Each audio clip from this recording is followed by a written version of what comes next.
This is a flight test in cold weather, my 7th solo in 8 Sierra Charlie at York Airport, KTHV. Also my first flight with the new helmet. Basically I'm fiddling with it here to get it to fit over my headset properly. The helmet is specially modified to allow you to wear it over a set of David Clark or Bose 820 headsets.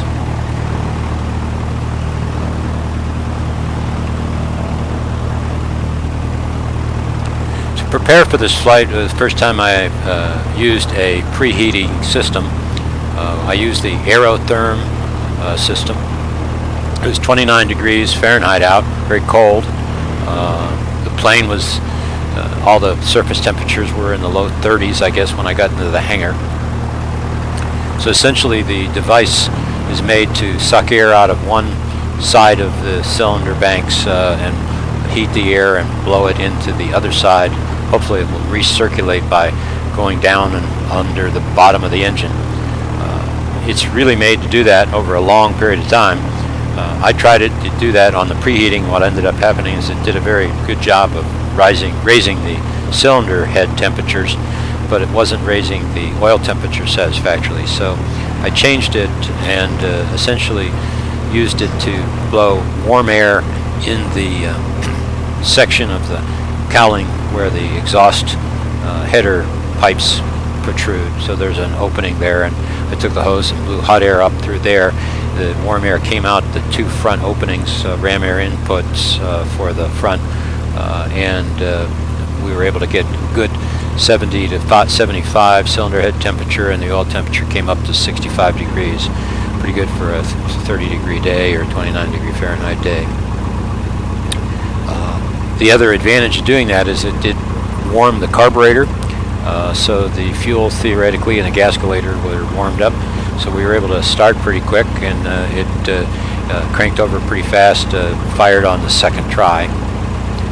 This is a small battery in the Sport Cup, so I don't have a lot of chances to get it to start, so I didn't want to try it with cold oil, even though we are running the 15W50 shell oil, multi-viscosity, which should be a little less problematic in cold temperatures, but still warming up the oil and warming up the cylinder heads and warming up the whole engine, in fact, I think is an excellent decision, good way to keep your engine in good shape.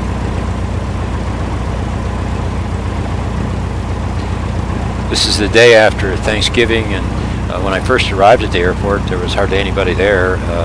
It was so cold. It seemed to warm up a little bit in the afternoon, and a lot of people started coming out the day after Thanksgiving. So at this point we now had lots of traffic in the pattern. I had planned on doing a lot more touch and goes, but the traffic was quite heavy and I felt uncomfortable always being in the pattern. It seemed like I was in the way of these faster airplanes. I think that's a Bonanza there, a V-tail Bonanza. He's in the pattern flying pretty fast. Didn't take them long to go around the pattern when I heard them doing touch and goes or pattern work. So here I'm going to do the run up, testing the mags. One mag off, one mag off, both mags on. Dropped about 75 RPM on each mag.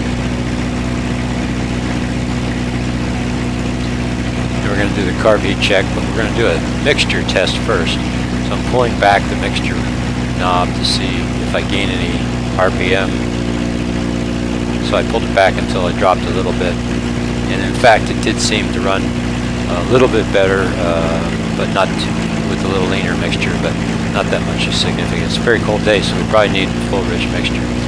I pulled the carb heat on, and it pulled the RPM down 150. I had a little trouble idling with the carb heat on, so I was a little concerned about that. Apparently, with the carb heat on, it got pretty rich. I didn't seem to have any issues with it when on warmer days, but today I was a little concerned that it got down to about 500 RPM.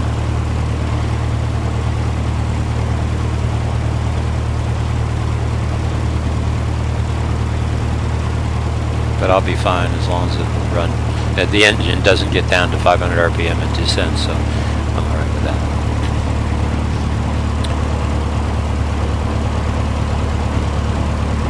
Alright, I'm watching the oil temperature, and my idling here has allowed the oil temp to gain up to almost 100 degrees, which is good. And I'm looking at my exhaust head gas temperature and my cylinder head temperature. Cylinder heads are now well over 200 degrees Fahrenheit. So.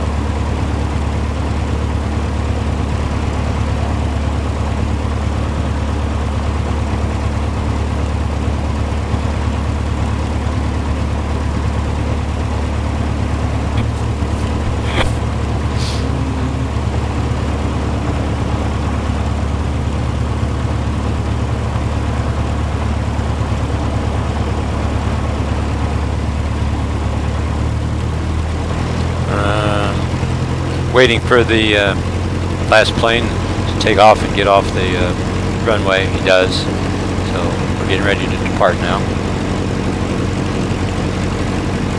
Just before I depart, I'll pull a carb heat again just to make sure everything's correct. Recheck my altimeter and set it correctly.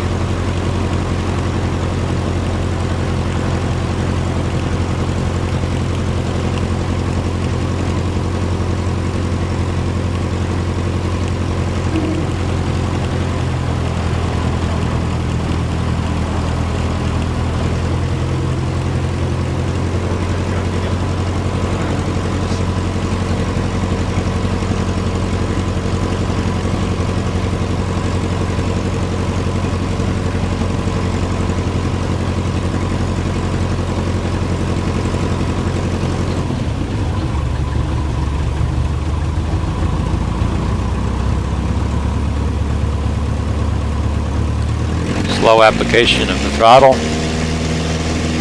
Looks like about 3 seconds. Nose over.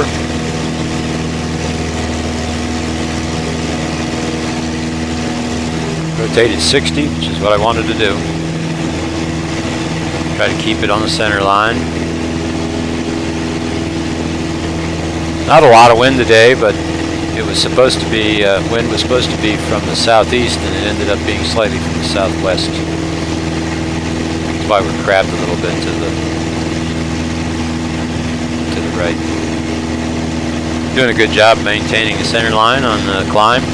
If you notice, we're climbing at over 1,200 feet per minute, which is pretty amazing.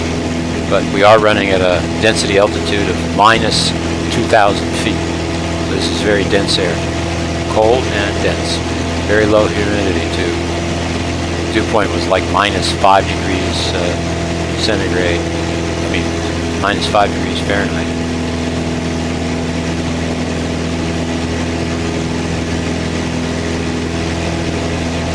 A little sensitive to the speed of the pattern speed, and the time spent in the pattern because of other planes that are so much faster. So I'm allowing the plane to get a little bit more speed than I normally would. Normally I'd run my pattern speed at about 60, 65 miles an hour. But today there's some fast planes in the pattern. I didn't want to make them have to go wide to avoid me. So had some birds here near me, which kind of made me pay attention for a minute. They seem to see the big yellow bird coming, and they move out of the way. So far, so good. Crossing over US 30 below right now, the little bridge on the right you see. We're approaching East Berlin Road, which will be the road up ahead of us. We'll turn base before then.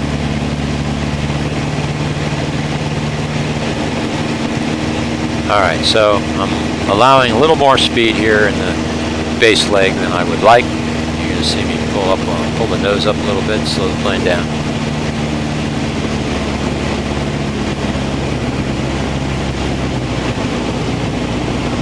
Get it below 85. Right, pull 1 notch of flaps.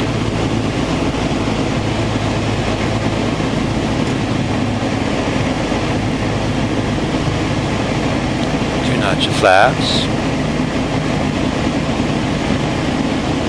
Still a little high.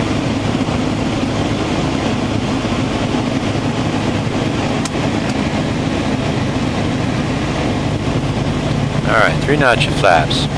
Now, this is one of the amazing things of this plane. You can see we're flying at a little over almost 60 miles an hour, and we're crossing over US 30 in the runway now with probably 400 feet above the runway. But watch us come down in the 40 to 50 mile an hour range and almost hit the numbers. So we're descending at the rate of almost 1,000 feet per minute, maybe 1,200 feet per minute here right now, maybe more. Alright, so now we're going to slow down the rate of descent, hold it, and not a terrible touchdown. Still a little bit crap to the right when I touched the tires touched, but I didn't bounce this time at all. This plane moves around even though the wind is not very high or very big. The plane still moves around the last few feet when you get into the ground effects. I need to keep practicing my controls in that last 10 feet. All in all, I was very pleased. The plane performed well. I think I've got the engine preheating program down to knowing how I want to do it, whether I use an aerotherm again or whether I fabricate another system. Not sure yet.